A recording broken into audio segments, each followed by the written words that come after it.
Some action and I need it now. Come on, boys, let's take a ride. See the girls gonna slip and slide. Whoa, yeah, night warriors.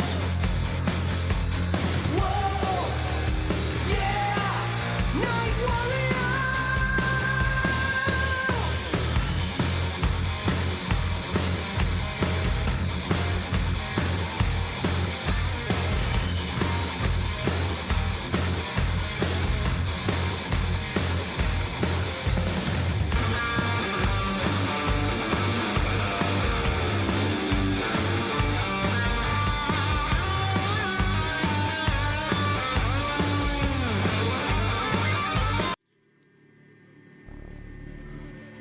Ooh. It's story time with me, CND. So we're going to carry on with the story, and also we do need feeding at the same time. As you can see, the wood around here means that we need feeding, so we'll have to try and feed as well. If you haven't watched the first episode of this, go watch it. It's highly amusing. So yep, let's go. You don't know who's talking, whether it's me or the girl. You barely have time to gather your thoughts and oh no, it's in his head. It's in his head. Tall skyscrapers that make up Manhattan's iconic skyline. Come down, park the car, Gregory. Why why is he called Gregory? Oh, look at it. Oh. I'll just put my I'll just put my mouse there. I know it's a drawing, but the driver just nods. Sophie gets out. You join her, and two of you walk through the glass doors together and take the elevator up. First note is an empty stage with the instruments of a string quartet still in the back. Then taking a few dozen chairs in front of it.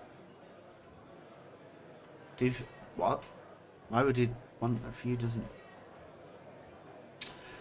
Concert seeming, including the patrons, all smartly dressed and potted. So I've just gone from the art hall to her place, I think. Sophie strides confidently inside, produces an invitation. So we're just going to go to a different kind of art thing. Let's start easy. A social setting like this one would usually prove quite challenging in an experienced kindred. That's me. Kindred, if you don't know what one is accordingly a person that's been changed into a vampire. But considering this evening a small gift from your patron, I'm hoping to procure for you a willing vessel. In other words, it's feeding time at the zoo, and you want to give us a body or a person. Now let's see here. Ah, there he is. She notices somebody in the crowd, flashes a heart-melting smile, and suddenly even you feel drawn to her. You haven't thought about it before, but it's laid clear before you in this moment. Sophie's beautiful. She looks like an extra from Desperate Housewives. I wouldn't say she's beautiful. Just looking at her just being with her makes you feel elated. Some words coming out of this game. Everyone in the crowd, but especially the man who's almost tripping over himself to reach her, clearly agrees. And here we are again with all these stupid, weird names. And then Sophie. I don't know, I didn't name the people. I didn't make this game. I'm so happy to see you. How is your daughter? Is she with you? Oh, there she is. Julie. My Julie. My girl, come over. Please, there is somebody I'd like you to meet. Young woman who walks across the hall can't be more than 19 years old. It's clear from her mismatched earrings and the partially faded purple hair dye that she doesn't fit the crowd, or doesn't know how to dye her hair. Julie, this is Dunks. It's me. Lifeguard today, Baywatch.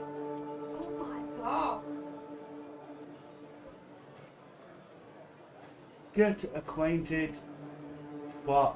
Yeah, no. That's not supposed to happen. No, probably not, but she smashes pads in, so what do you expect? And it's a very light pad.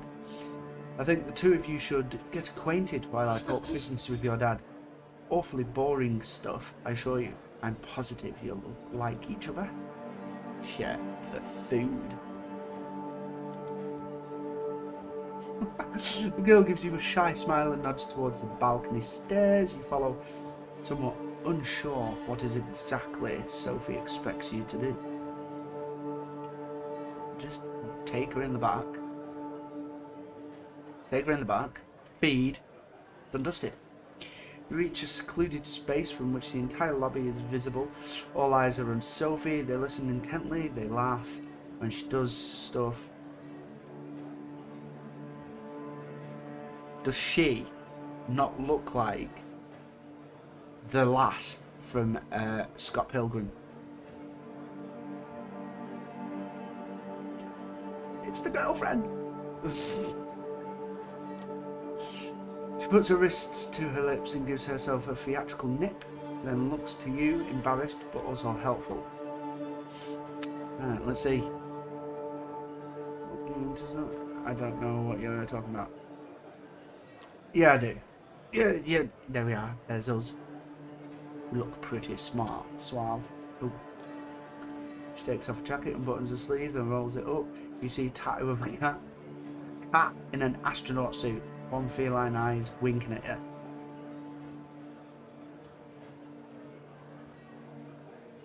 Oh, that's the only feline cat that'll be winking that night.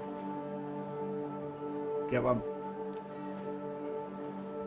There, just enjoy. So is she actually? She's a vamp as well then.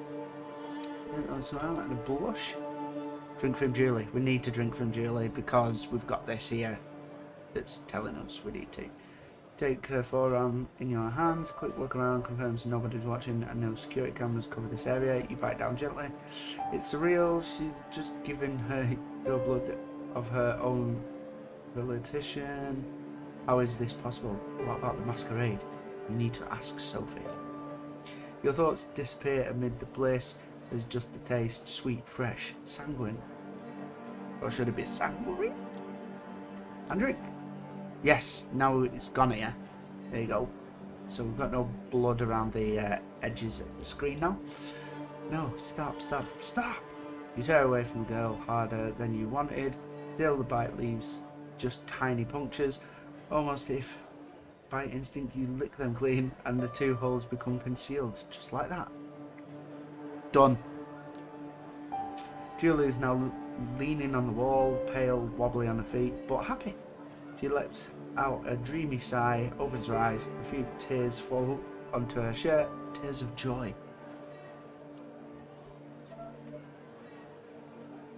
This is good. Absolutely weird. I'm fascinated what's going on. But absolutely weird. Thank you. Please, can you walk me downstairs, please? My dad, he doesn't know. Think it's a condition. Miss Langley told him so. What? What do you want about? She leans on you and requests you walk her over to a bench. She takes a seat and smiles at it. Is she? I'm getting to a point here, thinking, is she not a vamp? And she's one of those, you see it in movies where they're like, they bite and they get like, ooh yeah, he's taking the blood, but not changing them. Weird. The crowd around Sophie disperses slowly, looking at her now. Only some residual awe hangs in the air. Yes, she's pretty, maybe even beautiful, sure, but not your type. What came over you before? You walk over to her. Edgar dear, it was splendid talking to you, but we need to get going. Give Julie my best wishes. Come with me, Dunks. We're doing a lot of driving. Like, Gary is his name. Gary the driver. Gregory the driver. Could tell from the look that you took the opportunity. Good for you. The girl's exquisite, don't you think? You wouldn't tell by her demeanour, but she has so much passion. It brings out a unique bouquet in her blood. Talking shit, love. Yeah, I think she knows who we are. Well, it's not normal, right? It's not usual that much is true, but don't worry, she will do anything I tell her to, and won't say anything to anyone that I haven't put in her pretty head first. Oh, she's a conniving little bitch. Time for the next stop. Training wheels off this time. Gregory, Flushing Meadows, please. We are going places. Not big places, but we're going places. Takes the car over to the Williamsburg Bridge. Settle your thoughts. What did you do to the people back there? What's that about training wheels? Why Flushing Meadows? We will put why Flushing Meadows. What for? Other than the fact the Unisphere is beautiful at this time of night, it's a great hunting ground on which to try out some of the talents of the blood. She is strict. She's nasty. I'm liking it. We all have our talents. Some of them come from the legacy we inherit from our sires. Others can be learned with experience. I can sway people or make them fear me. I see more of the world and in great detail than some kindred. I can will my body to move with unparalleled precision and grace, and more. Well, she's probably been doing it for years. Been a vampire for years, no wonder. All these skills make me who I am. They also help me hunt.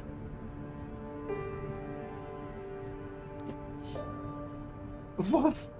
I'm not gonna ask what are my powers, because it's just fucking stupid. How do I use my powers? Do I need my powers to hunt? So you're saying that it's best to use these talents when hunting.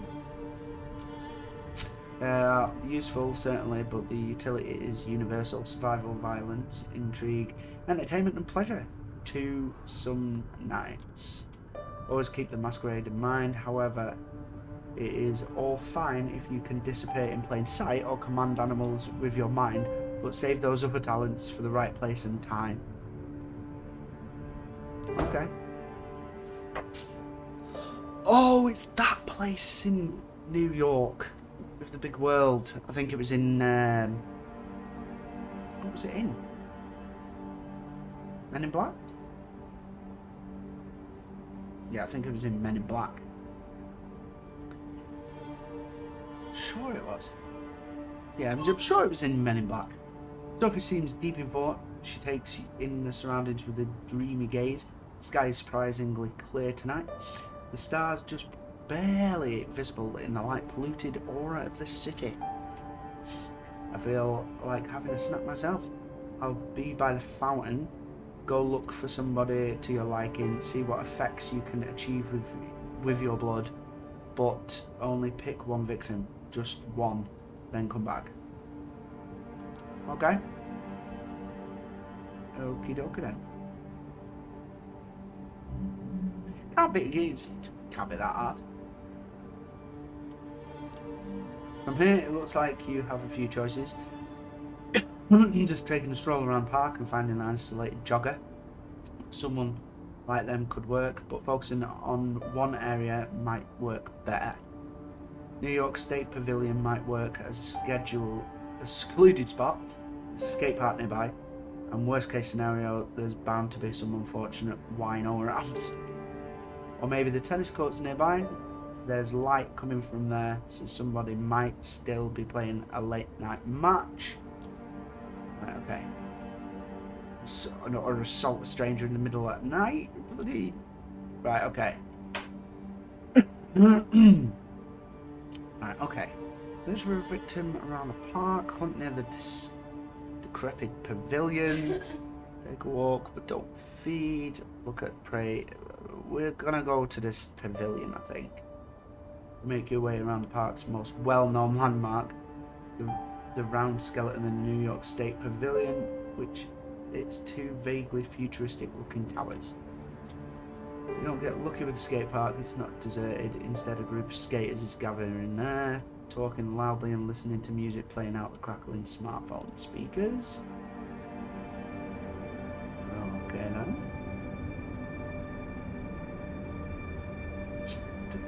Decided to have a quick look around. You identified potential victims. Sleeping bag lady leaned back on a bench. A shopping cart full of what looks like trash nearby.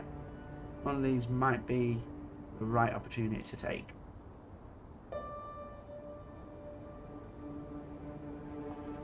Well, she's sleeping, so that's probably going to be the easiest. Creep close to the filthy, smelly lady on the bench. Her body is barely visible from under the multiple layers of ragged, mismatched garments. Not a glamorous target, but it seems safe, and a safe will have to do tonight. The scent of alcohol mixes with her nasty body odour. You try to ignore it, seeking the warmth of the blood and promise it keeps. She doesn't get to open her eyes before you strike, biting her exposed neck. You're struck by melancholy. It's not that you feel guilty about targeting her, though that it's too, but there's an unexpected surge of empathy. The taste of her blood provokes. Yeah, you stop drinking. The woman doesn't wake from her stupor. She lets out a deep sigh and starts snoring loudly. That's when you hear the footsteps and turn around to see a figure in the shadow of the pavilion. A hooded man is looking menacingly at you. He's got to be. It's got to be. Just 2 seconds. He's literally. What do you think you're doing? Barging on my turf like that. This lick.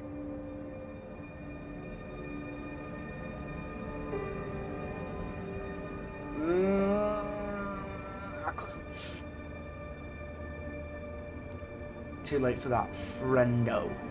Why did he add fucking thing? You want to leave her in one piece. You talk candidly. I know what you are, so you can shove that masquerade misdirection up your ass. Now, better tell me who you're with before my posse shows up and we beat it out of you. I'm here with Sophie Langley. She's my patron. Doesn't ring a bell. Sounds fancy though.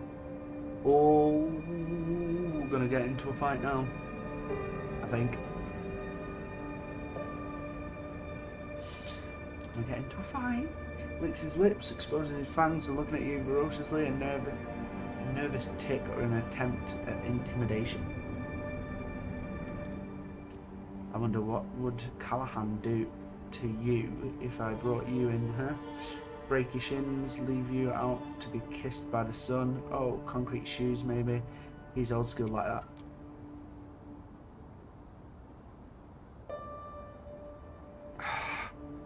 Attack him, call for help.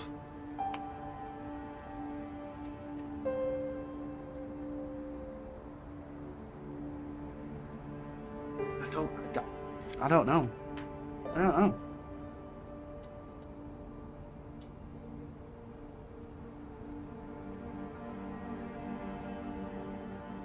Attack him or call for help.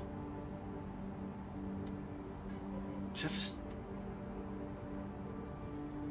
accelerate. Run back to Sophie fast.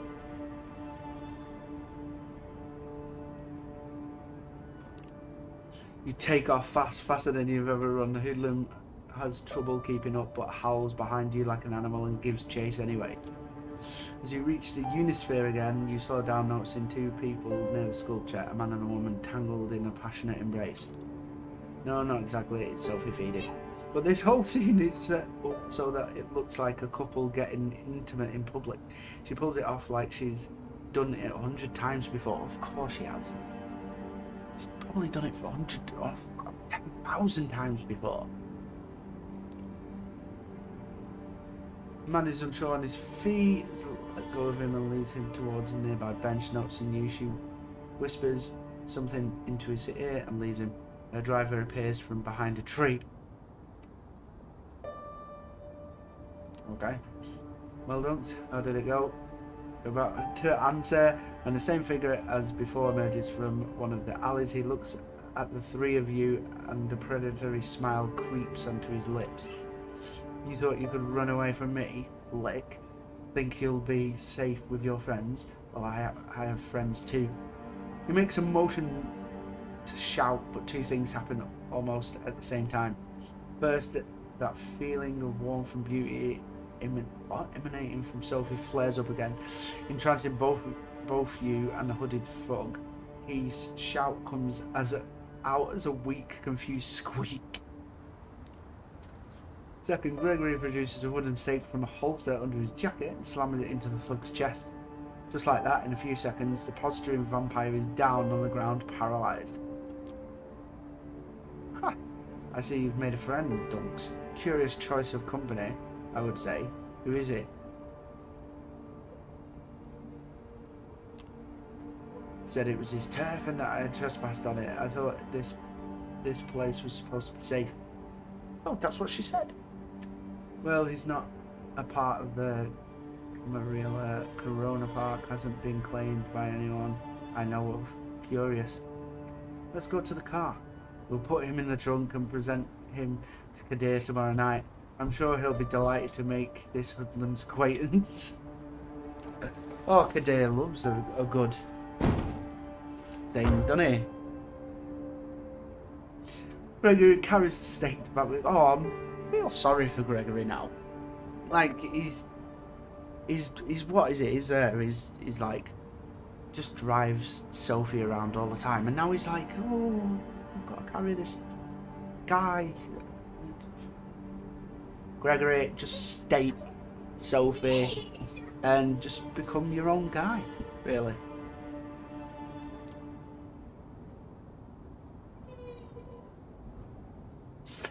It's almost surprising that you can get away with just casually throwing a stiff into your car and okay. But then you remember that Sophie has been doing this far longer than you. Still, the nagging thought that nothing you did tonight could have been recorded on CCTV or picked up by a rando. Just put the M on the end of rando. Just put the... Whoever wrote this, or typed it, or whatever, is a complete and utter spoon. Really. I'm lost for words half of the time. Random. Just put the M on the end. Hunting and using your abilities is a dangerous business. I didn't even use an ability. Like, literally, I just ran away from someone. Didn't use an ability. You're taken out of your headspace by Sophie's voice. I will pick you up tomorrow night, same as tonight. I have some business to attend to at the Elysium, and I expect you to accompany me. Plus, our friend in the back needs to be properly introduced to Kadir and the prince. I'm sure you'll have some interesting things to say to the court. In me. What? Do I need to... Don't get me involved. Her voice is cold, cruel, and nothing like the enchanting personality she showed at the gallery earlier tonight. Sophie is clearly a woman of many faces. Yes, she is.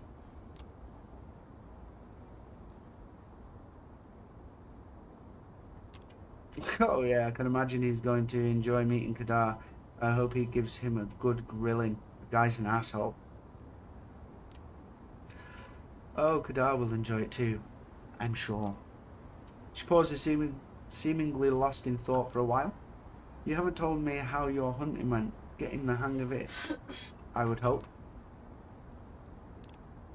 I need to get used to it. It doesn't come naturally. It doesn't. It will with time. You need to think about it less. Hunting is the one scenario in which you'll do well to trust your instincts, in moderation, of course. She seems distracted, not all there. Her thoughts drift. The car remains silent until you reach your apartment.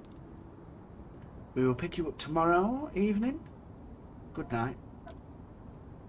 And just like that, without any further courtesy, Sophie leaves, driven to her apartment by Gregory. I'm getting to like Gregory a bit more. All he does is he doesn't say much. He just drives with a body in the trunk, right in the middle of Manhattan. Did you cross paths with situations like these in the past, unknowingly? What other secrets did you pass on the streets without knowing their true nature? Your haven is just as you left it hours ago. Although the sun won't come up for some time, you'll feel tired. You learned something about yourself today, and it'll take time to process. You're not in the mood for television, and a few books on the shelves in the apartment are either in languages you don't speak. So she gives you an apartment with a bit of a library, and it's in languages you don't speak. So you're telling me you don't have like 50 Shades on there, or The Hobbit, Twilight? Nothing left to do but rest. You settle in the back room, lock the door. Why have you got gloves on? A moment of hesitation, but then a decision. This time, Have you seen China? This time you turn the light off. No, it's still going. You think back to Julie. How many people in the city know about the vampiric society? How many are willing accomplices in sustaining it? And the thug you met in the park. If he's not Camarilla, or Camarilla, then what is she? What is it? They're independent vampires? How does that work? He's literally just sat there in his back room, just coast. Get off. It's literally just sat in his back room, just going over it in his mind. Fair enough. You close your eyes. You think to feel familiar. So what it gets here is that they don't dream. That's what I'm getting out of this. Is they always go into the familiar void of nothingness. Right. Okay. So you don't. Right. Okay. Greets you with open arms like an old friend. So, where was it? Like here? Right, we'll go to dictionary. Haven, a vampire's home or base. Don't know why, she's got a glove on it. All red. Yeah, okay. What's that? Oh, that's the. Yeah. Right, okay. I was wondering what the stuff was, so we will now rest.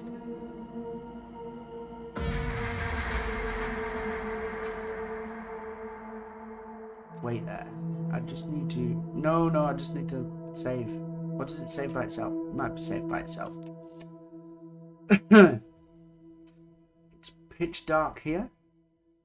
Blackness of a coffin drifting in...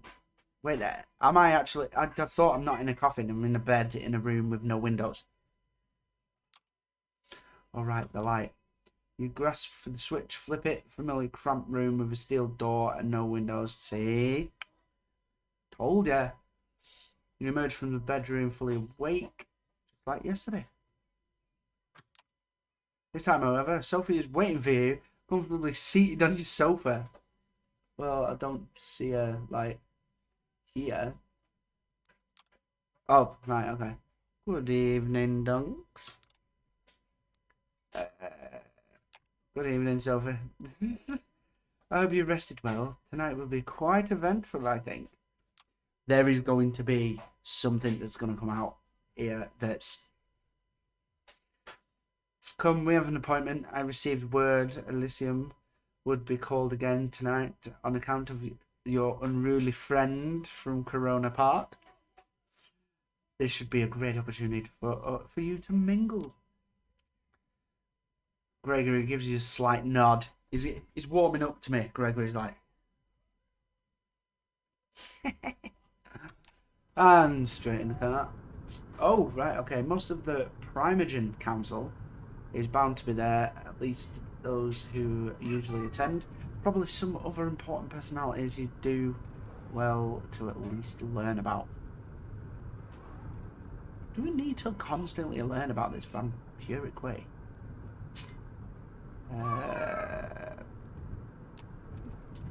You never told me if there's any savior. Say what? Fucking words in this game. Kind of rules I should respect when talking to vampires. Knowing that you're among your superiors is probably the most important in our society. Status comes with age. Pardon my sincerity, but you are insignificant.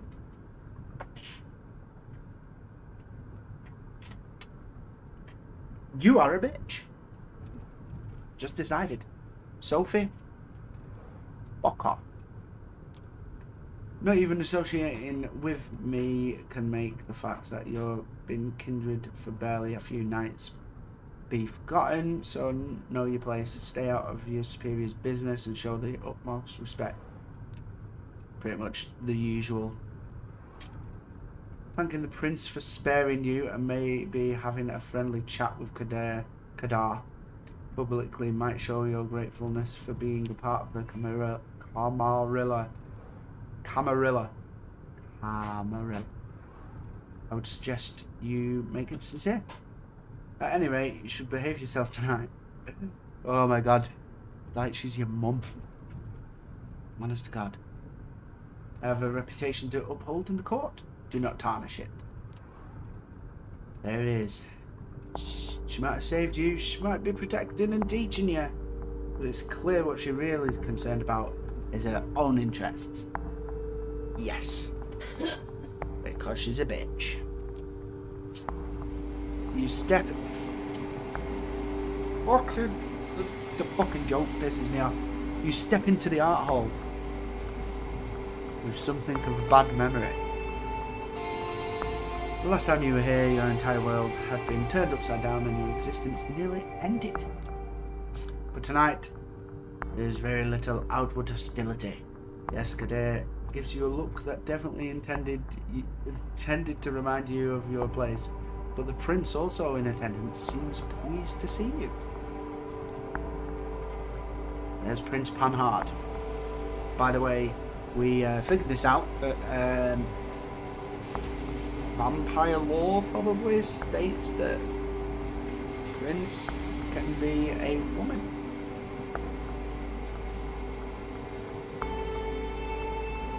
I don't know. Welcome, Sophie. Dunks. Did I get that right? Good evening to both of you. I understand there is somebody else you wish to present to the court tonight. Yes, Prince. They will be joining us shortly. My assistant is retrieving them presently. This better be worth the Prince's time, Langley. Prince gives Kadar a gold glance. Forgive the sheriff's harshness. He's in particular foul mood tonight. Something to do with Dunks begetting eluding his grasp, I believe. Kadar. You didn't get to chop me head off, and you didn't get to stab me or whatever, because Miss Langley helped me. Ouch! That must have hurt his ego, even if his only reply is a crooked smile. Mention of your sire makes you come back to all the talk of whatever central norms and delusionment with the status quo you enjoyed back in the club. Look at you now behaved agreeable. She likely wouldn't be too happy with the whole setup, Prince Court, hierarchy, titles. But hey, she's gone. Probably forever. If you ever break out of this, be on your own. The flaring up whispers in the gallery. Breaks you out of your thoughts. Gregory enters the room. The jumpsuit clad in a vampire steel stake on his shoulder. The show's about to start. Sophie's driver places his charge in the middle of the room and nods respectfully there. The sheriff approaches the vampire and removes the stake from his chest. The captive's eyes flicker to life and he starts looking around in disbelief like a cornered animal. He backs out on all fours, keeping going in circles until he realizes he's trapped. Kader steps on the man's chest and pins him to the floor. Why? Who do we have here? Oh fuck, oh shit. No, come on, don't. Silence. The sheriff takes on an aura of utter dread. He appears as if he's a primal force of nature that's out to get you, and there's absolutely nothing you can do to shrivel in terror. The beast inside you shrieks, and you could swear it happens in unison when the instincts of some of the other guests here tonight. Okay. It's unlike anything you've experienced in his company during your turbulent first night as a vampire. It really did go easy on you, all things considered. Seems like it takes of all of the hoods and willpower to not crawl into a fetal position, start crying. No, please don't hurt me, man. Don't. You and me are going down a little talk downstairs. This is discretion. Please go ahead, my sheriff. You're the prince. Get up, let's go. He doesn't wait for a confirmation. He just grabs the man and drags him, kicking and screaming out of the room. Conversations start all around. Some whispered, some quiet here. Sophie looks somewhat bored of the whole affair, her eyes wandering from art piece to art piece, clearly finding nothing to her particular liking. Yeah, because the art pieces don't fucking change.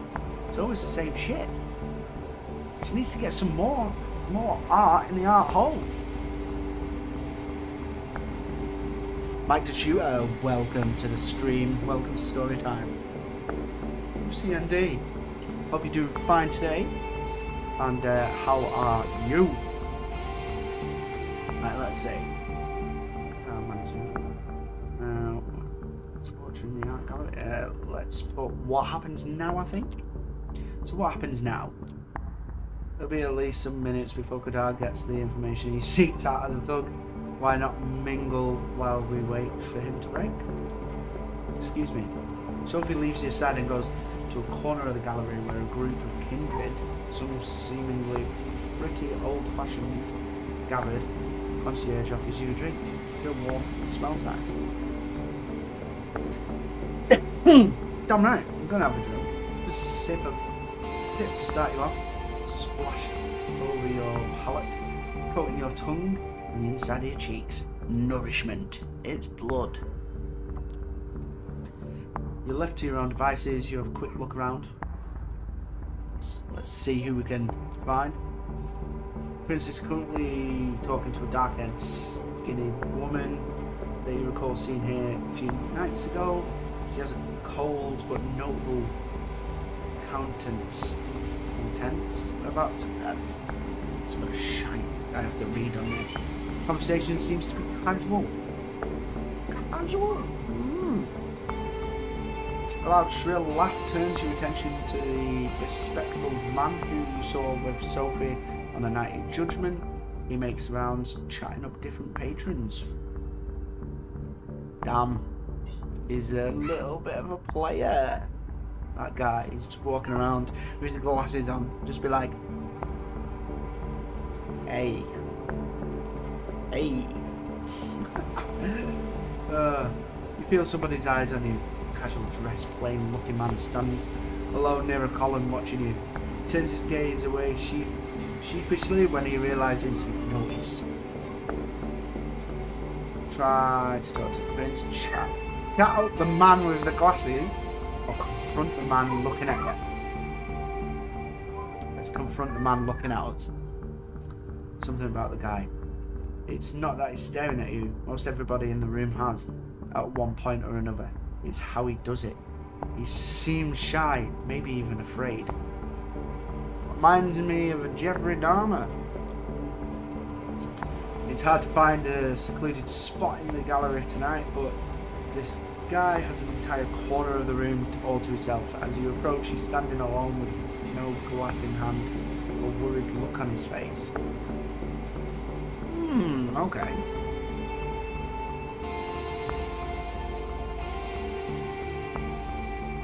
Should we good evening, Mr. him? Good evening, mister. Oh my, oh Jesus. Look at that. Look at that.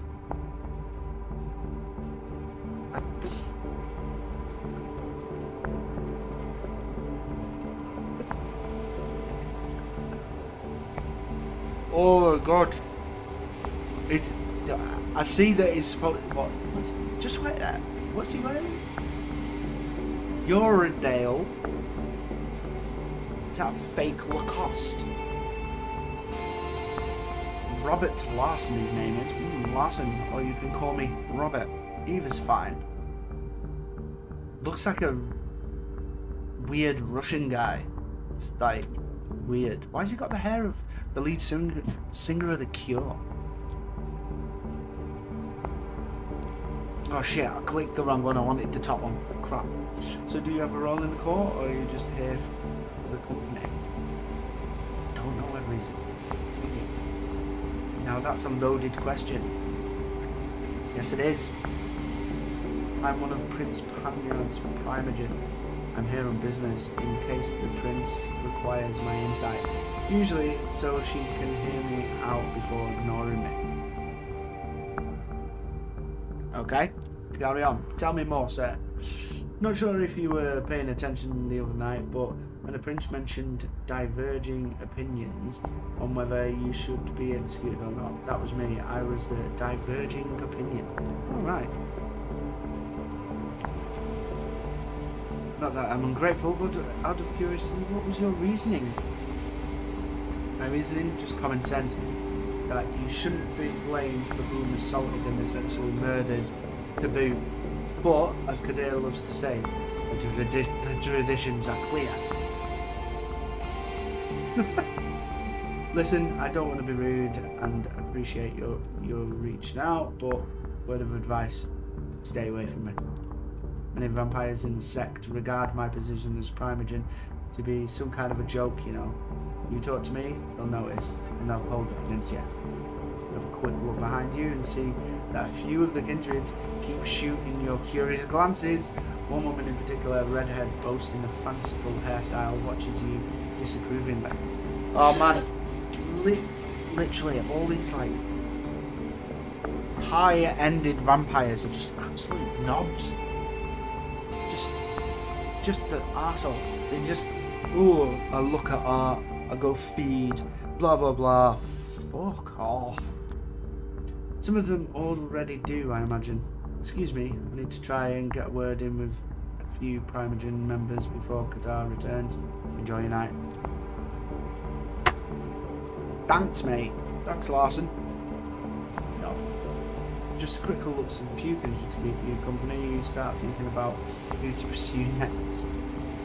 You notice Sophia mingling with other kindred, clearly in her element and not to be disturbed. Kadar hasn't come back yet, so you can probably still find time for at least one more conversation. Talk to the prince, Panhard? Or chat up the man with the glasses? Man notices your attention, but it takes a few minutes before he pauses his mingling for long enough to actually approach him. He looks at you quizzically. Why do the guys look really flipping weird? Like, it looks like a really weird college professor. Hello, I'm Thomas Otero. I do physics at Harvard. And he's British. Really British. Pardon? Yeah, I did. So I said it nicely there, like, pardon? It's my name. I assumed you'd like to know. Yeah, I'm going to talk like purely British with him. I don't know why. I know you by name only, of course, Dunks. Embraced just a few nights ago, huh? Well. Now, how's Undeaf treating you?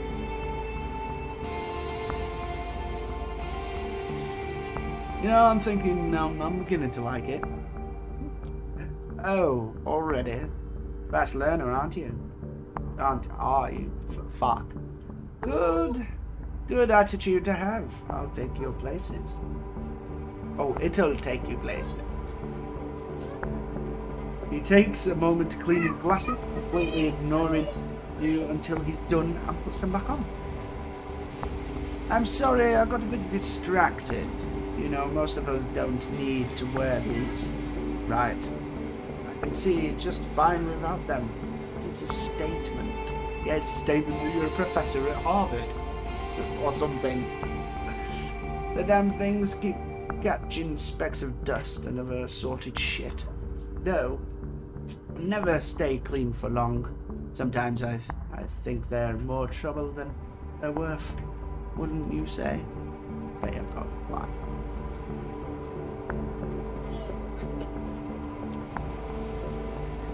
They look good on you, really. You bet they do. Alright, that was a nice chat, but I have to catch up with a few other fellows tonight. Talk to you later. Jeannie, hey, Jeannie. He's like a really bad professor from Harvard. But also Austin Powers at the same time. He doesn't even give you a chance to say goodbye. He's already off, grabbing 2 glasses of the concierge tray and handing one to a mustached man nearby. Chatting up anyone and everyone, this guy. Out of exchange near the staircase, grabs everyone's attention. Kedar is back! And huddling with him. The sheriff pushes his unfortunate victim inside the room. Here we go. Let's see what's going to happen. Is Kedar going to get his sword out? Is everything going to happen? We will find out right now. Vampire that threatened you last night is a mess. That stupid hat is still explicitly on his head, covering some of his ruined face in welcome shadow. He's barely conscious. Skin is broken, you think. Something protruding there, my leg bulge. One arm seems twisted at a strange angle. Very little blood, surprisingly, but clearly a whole lot of hurt. Well, Kedar, did our guest cooperate? Tell the prince your name. It's Howard.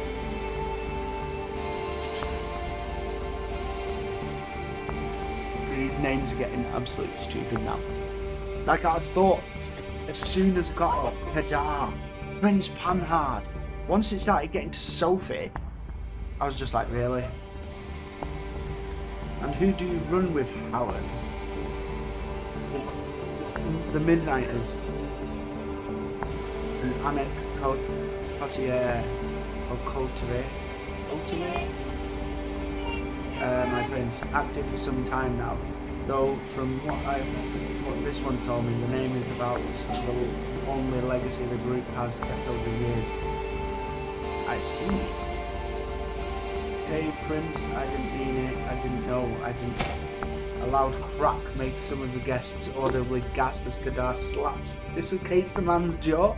A spray of blood creates something like an abstract art piece on the floor. This one is guilty of threatening a member of the Camarilla and claiming the domain without the prince's approval. That alone would be enough to pass swift judgment. but he's also anarchy scum. My prince, can only be one verdict. Do your duty, Sheriff.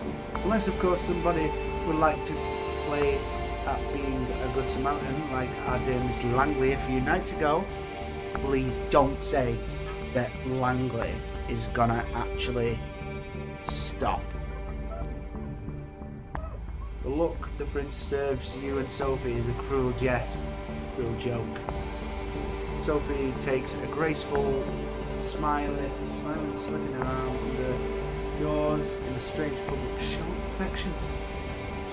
Nobody says anything.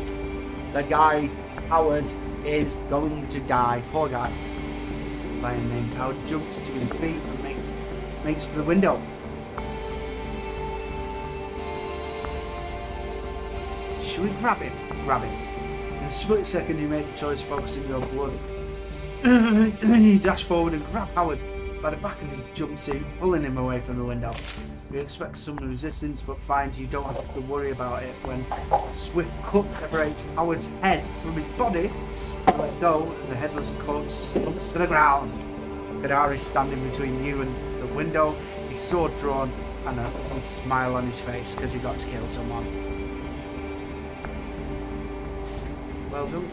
Your eagerness is laudable if unnecessary.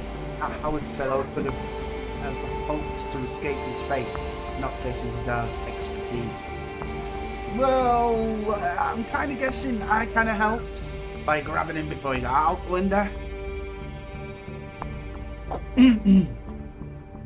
However, I have made note of this show of loyalty on both your and your patrons' accounts. I would like to thank Miss Langley for bringing this anecdote to my and Kadar's attention. I assume all have found the verdict satisfactory? It's a rhetorical question, and everybody here knows it. Don't think anybody's showing up anywhere. No. And I can consider tonight's meeting concluded. Good night to all of you. Steps out the room, and you see that many of the guests move to do the same. Sophie seems to be a serious-looking man in a trench coat about what's transpired. You probably have the time to strike up a conversation of your own. Too. Kadar Al-Asmiya is still here for one, but clearly getting ready to leave. Both Larson and Arturo seem to have stayed around too. One is still moping around and the other chatting with the remaining attendants, as if it's nothing happened in the meantime. What did Kadar? 2 seconds.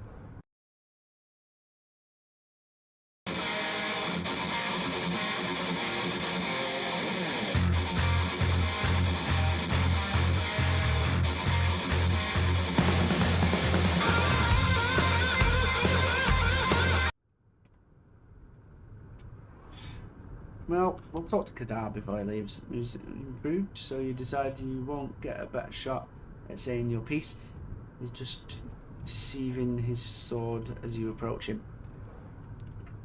He notices you just before he face turns from the melancholic frown back to the regular predatory smirk. You seem to have caught him in a moment of reflection. What is it, donks? Long-haired John Smith, everyone. John Smith? Long-haired John Wick.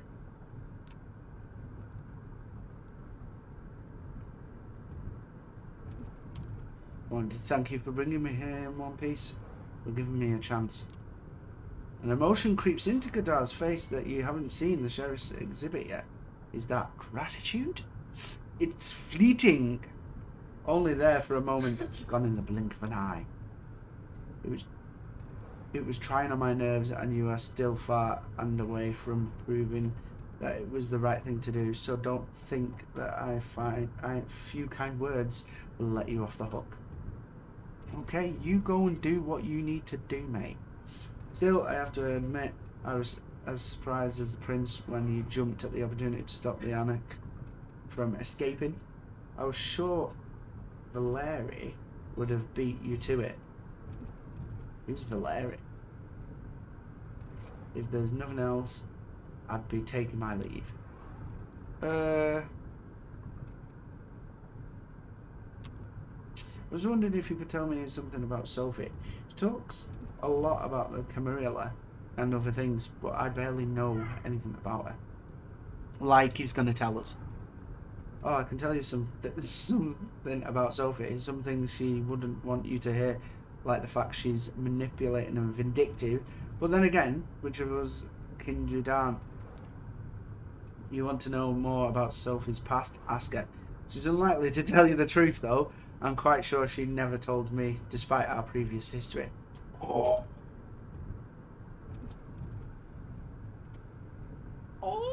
previous history?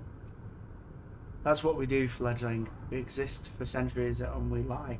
To our families, our friends, our lovers, to our kindred, sires, and... Now they've put an R on the end of childer. Picks up the sword and turns around. Bye-bye. Bye, Qatar. And watch yourself. You've messed up my batting average, so I'll sure to keep a close eye on you. With the final threat, he leaves the gallery. It's right about when Sophie also ends her conversation and walks over to you. Interesting evening, wasn't it? Come. Gregory's waiting downstairs. Oh, I love Gregory. All he does, look. All we see is like the back of his head. Oh, this is what it reminds me of. Lady Penelope in Thunderbirds just getting drove everywhere. Same exact thing. Seems preoccupied with something and not in a talkative mood. It's an awkward ride back to say. This time you arrive at another building just 2 streets across from your apartment. She brings you upstairs, though a very nice lobby and luxury looking hall into her domain. Don't say this is hers. Please have a seat. I shall be right with you. Taking Surround's apartment is like a gallery, an old school smoking room that you've seen in some period piece once. None of our rich. Just put the bloody stuff on here is just so bad. Right, okay. Apologies, old habits die hard. Clearly, some stick with you even after your death. Oh, she's not screaming. She's smoking. Okay then. She drags on her cigarette and breathes out. Breathes. How is she doing that? Can you do that? That's a reasonable question, actually. But yeah, I think they do breathe. Just don't. If you do. Oh yes, you might not know. It takes some practice, but you can keep smoking if you'd like. Other things, other things too. Experiment. You might surprise yourself. Like what? But I did not bring you here to show off. This is where I rest these nights. That door in the back, the bedroom, similar to yours. I have servants and bodyguards in addition, of course. I brought you here because I need you to trust me. When I told you before that I needed your best behaviour to uphold my good standing with the court, I meant it. But that's not the whole story. I have your interest in mind too. That's why I've given you your own haven, why I'm trying to teach you how to navigate this new reality, but you need to trust me or else this won't work. You can come here whenever you feel like asking me something, when you're in trouble too, though I hope that won't happen often. I would ask you to come here when you wake up tomorrow. I have something to discuss with you.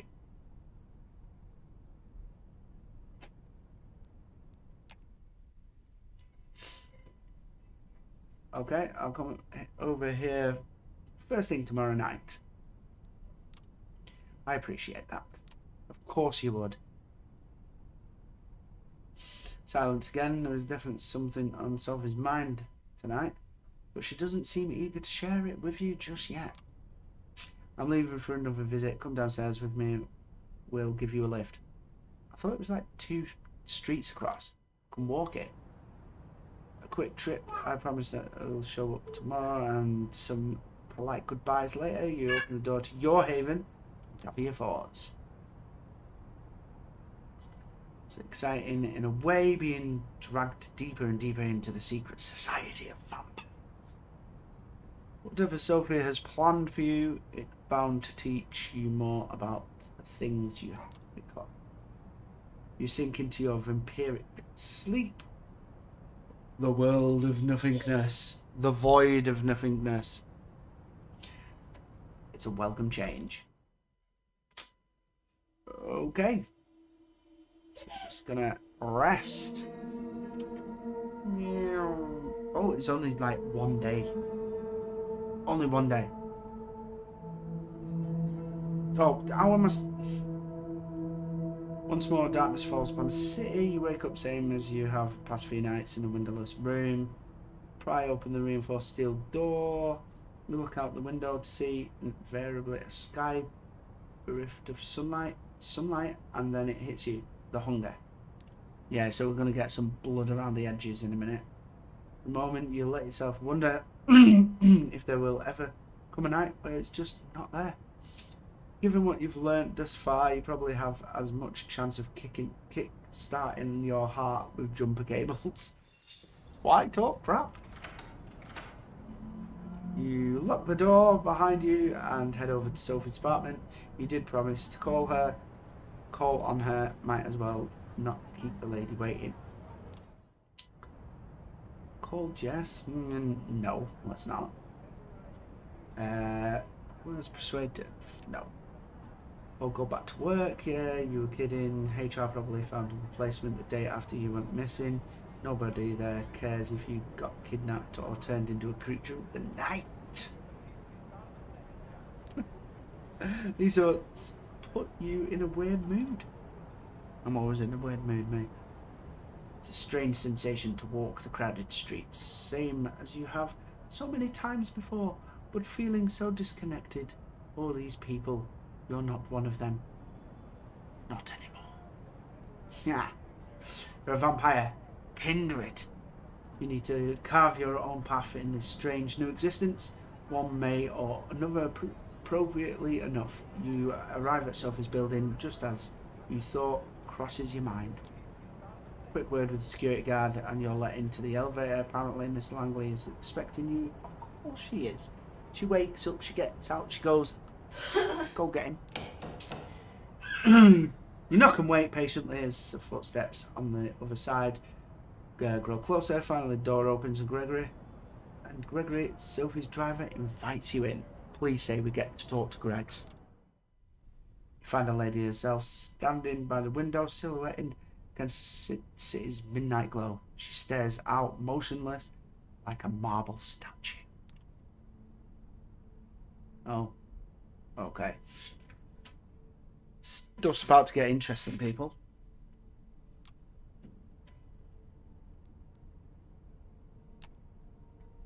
Hey, am I interrupting something? She doesn't react immediately, but seems to snap out of some meditative state and looks at you with strangely blaring eyes. Yes, you are. But that's alright. I've been meaning to ask you something. When you look out at the city, when you see all the lights, hear the hum, smell the rain on the pavement, what do you think about? Well, it rained last night here in the UK and I was not going out going, that smells of nice. You gaze out, the lights in the rain, relentless honking below, music blasting from nearby with echoes of buildings. Someone should record an hour of this and throw it up on YouTube as an ambient piece. Video idea. Other than that, though, it's business as usual. The sights, the sounds, the smells, you know them all too well. Sophie watches you. You can tell she's disappointed. What? I'm looking out the same window as you and I'm not seeing what you want. But she covers it up, got it smile. Oh, just gonna Well, not everyone can appreciate the intricacies that the world offers. In fact, among kindred, my clan is somewhat notorious for finding innate meaning, even if it's so mundane. You see, the blood that flows within me is that of Clan Toreador? Torida? We'll call it Toreador. 13 such bloodlines among the kindred, though the number has been contested in the past, and these nights it seems that nothing is certain anymore. Clans have gone by mainly epithets over the years, but the names used these nights have their roots in medieval times, the original Inquisition, if you can believe it. I didn't. They used those to categorize us, describe our inherent differences. In time, we adopted them ourselves. Each clan has a uniqueness about it, inescapable, originating from an ancient progeny. She's talking shit. The Toreador, the gift lies in a sensitivity of sorts. We are equally attuned to beauty and ugliness both. We can see either, whether most cannot. A blessing on most nights occasionally occurs. She's just talking utter bollocks. Sheriff is one of my clan as well, although you'd be hard pressed to see him as such. Poor Kadar, it breaks my heart to see him in this state. Still, there is beauty to it as well, nothing like a good fall from grace. Try as she might to act playful, you can tell she genuinely cares. She lets her gaze wander for a brief moment, but in a quick to regain her composure. Then there's a Ventru, known for their pride and a proclivity to rule over others. The prince represents that clan, as is quite common in our society around the globe. Where the blue bloods think themselves rulers, the bourgeois like to see themselves as permanent revolutionaries. They call for universal rebellion, while being slaves to their own temper. We don't discuss the rabble much anymore, not after they've largely broken off with the Camarilla to think they were philosophers once long ago. I hope to tell you more about some of the bloodlines tonight. Okay. So clans are like families. Members stick together, watch out after each other, that sort of thing. So he's extremely amused by the remark and tactfully holds a hand to her mouth as she lets out a light, disbelieved chuckle. We've made a laugh. I'm always a comical guy, mate. No child day. Each kindred's loyalty is up to them, having the option perhaps it'd be more inclined to side with the Toreador out of the sheer instinct, but that is the extent of it. Clan loyalty is superseded by loyalty to the Camarilla, but even with the sect, having allies of all stripes is preferable having none at all. Okay. Which brings us to the reason I wanted to speak to you. Oh, right. Okay, wait there. So you've talked shit to me, and now you want to speak to me. It's customary to ask society's one of younger kindred to organise into coteries. Sometimes these are called by the prince themselves or mandated by the fledgling sire. In our case, you may treat it as more of a strong recommendation. I want you to seek out companions, not only because you need to learn more about the society, but also because it is useful. True friendships are rare amongst kindred, but having allies, even temporary ones, is something of a necessity. These nights, we might be selfish creatures, but we are drawn to each other's nonetheless. Where do I look for these allies? Just about to get to that, she puts on a mysterious smile. I spent some precious time last night asking around, pondering potential kindreds for you to meet. Came up with a short list of contacts. I hope you appreciate the gesture. Foregoing a partnership with them might offer perspectives and viewpoints that I cannot provide. Lenses through which we view our kind. They are all members of the Camarilla, or more or less.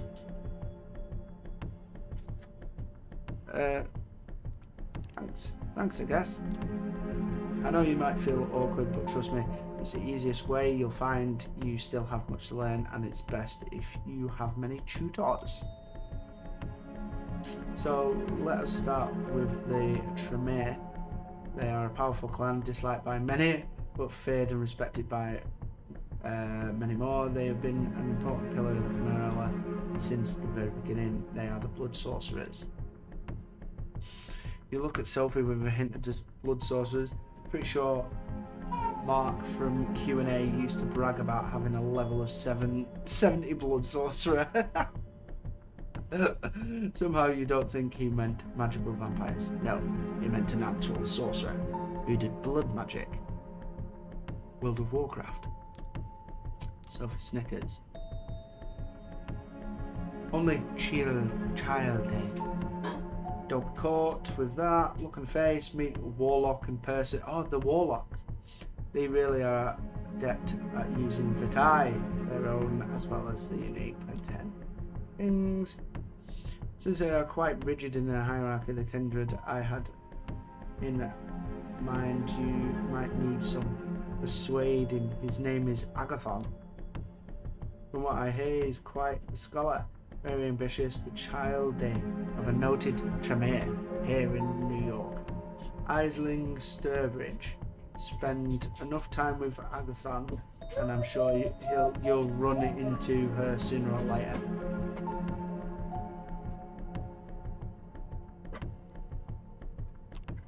Ooh, blood magic. Sounds interesting. Oh yeah, it's fascinating. It is also a well-kept secret of the Tremere. Don't expect them to share it right away. Some things have to be earned. Anyway, if you wish to contact the young Tremere, I hear you can usually find him in a new age bookstore out on Broadway. Tranmere have one of their workshops there. Gregory will give you the details. Now, this recommendation comes with a bit of a caveat. As you recall me saying, most bloodlines have a unique feature that might not be obvious at first glance. Well, there is one clan whose members wear a curse on their sleeve. Nostrafatus. Man, what's with the goofy names? Guess they're really big on the blue oyster cult. What? Really? What a fucking shite kind of joke that was. Fucking really? Like, that was the shittest joke ever. Like, man, what's with the goofy names? Guess they're really big on blue oyster cult. Fuck off. No wonder they make their homes in sewers, abandoned buildings and such. Their appearance is hideous and obviously unnatural. Had they walked the streets like other kindred, the Kine would have learned of our existence long ago. She just shudder. It's hard to tell with her usual complexion, but you could swear her skin suddenly took on an even more sickly colour. The one I have in mind isn't a big an eyesore as the worst of them, but he is an Andonis either. Yeah.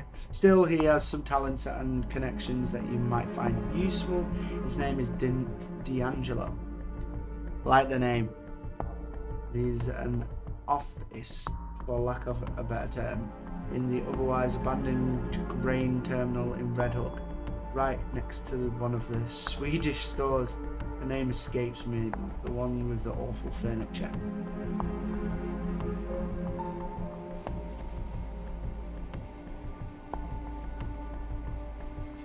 Really? That's what you're going with? this here. This is the joke.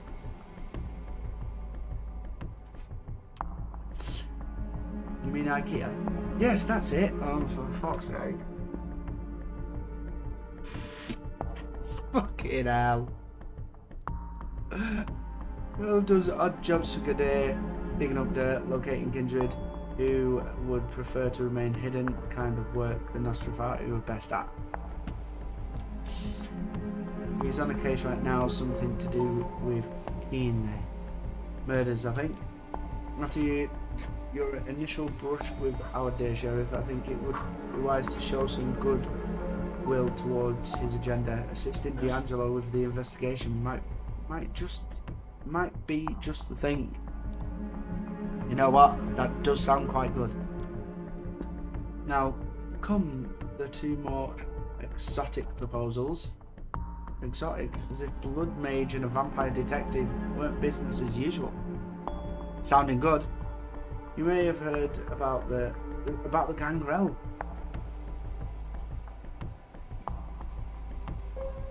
Only if I could put Gangrel's theme from WWE right now, but I can't. Now, Wild Clan in touch with the Beast. Mostly keep away from the big cities. Normally they haven't been a part of Camilla for over 2 decades, but one kindred I would like you to meet a strong, shall we say, familiar ties to the sect. Her name is Tamika.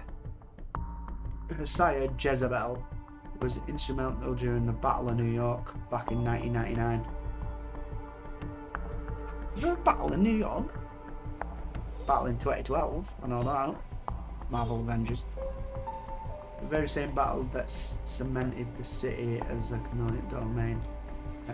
Sadly, her achievements have gone largely unrecognised. Tamika and a number of her siblings still reside in the domain they were awarded after the battle. Prospect Park. Jezebel herself left the city some time ago, fed up with being underappreciated. Oh, sad face. Small violin.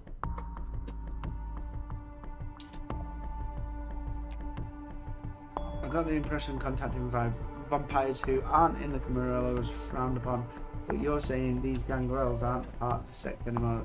How does that work? It's not clear cut. The gangrel as a whole have sworn off the Camarilla, but individual kindred of that clan can still hold our ideas. Jezebel was one of them before she became jaded. Besides, the domain and Prospect Park has been upheld by Prince Panhard for all these years, has it not? We considered them members of the sect, and they have, for the most part, kept themselves to themselves. Perhaps it will take a young kindred such as yourself to make them realise where their loyalties lie. So, you see, seeking out Tamika could prove quite educational, if not nothing else. And who knows, perhaps you will find her temperament to be a welcome change of pace. But speaking of change of pace, I have one last suggestion. Come on with these suggestions, woman. The Malkavian, a uniquely cursed clan. For centuries we considered them mad, insane, unhinged, but those of us who spend enough time with them come to understand the truth. It is no sickness, but a unique perception of the world that has them appear to us as unstable, and that perception can prove to be very valuable. Why? They're unstable. I wouldn't. No. Having a Malkavian as your companion might be taxing on the nerves and a true test of patience at times, but their insight and intuition are unrivaled among kindred. As for Hope specifically, she is said to be recluse, but we go to internet cafe. I believe it's called in Lower Manhattan. Gregory has the address. Gregory has the address. Gregory has all the addresses. Give me them all. She doesn't sound like my type. Nope, probably not. An internet cafe, quaint. Oh, it's not that type. Like I said, if it wasn't for her, the fact that members, different clans, blah blah blah. But if what I heard about her is true, you should at least seek her out and give her a chance. You might be pleasantly surprised. Well, I believe that's all of them. Still have a few social calls to make tonight, so I'll leave you to it. Use tonight and tomorrow night to arrange some cordial visits of your own. I will send Gregory for you as soon as I have further need of your services. Oh, that reminds me. You'll need a car. Join us downstairs, won't you? She smiles once more and turns to her driver. He helps her put on a coat and 3 of you leave. Sophia points to one of the cars near the building as Gregory hands you the keys. It's a rather unconspicuous compact car and decent looking, if not luxurious inside. Stay safe, Dunks. This is your first night alone. Don't let it be a last. As they drive away, you find yourself with more freedom than you've had in the past few days. A blessing or a burden? Time will tell. With a list of addresses in hand, you consider your next move. So these are the next moves that we're not going to do today. But story time with CND will come back. And so we've got up here, we've got this guy. We've got this person. One of them is supposed to look... So which one's which, I don't know. But we will pick one of these on the next story time with CND. And we will find out what story. Hopefully I pick the right one. And this one or this one here is going to have to be the thing. Unless we pick it now. We'll pick it now. Or does it tell us? Oh, it tells us. There we go. So we will be picking this one. And we will be doing the investigation. Oh, yes, we will. So, thank you all for watching. It's been story time with CND. And we will be back next week with some more story time. Join us tomorrow, because it's back to Saints Row. And I really do want to get that done and dusted and finished, so that we can, well, do observation now. Observation was supposed to be a members video, and that went totally wrong, and it got posted. So go check out the new video, observation, and also comment here if you've watched until this point. Comment brazen steak, so I know where you're at. And have a good day. I will see you tomorrow. Thank you for watching Storytime with CND.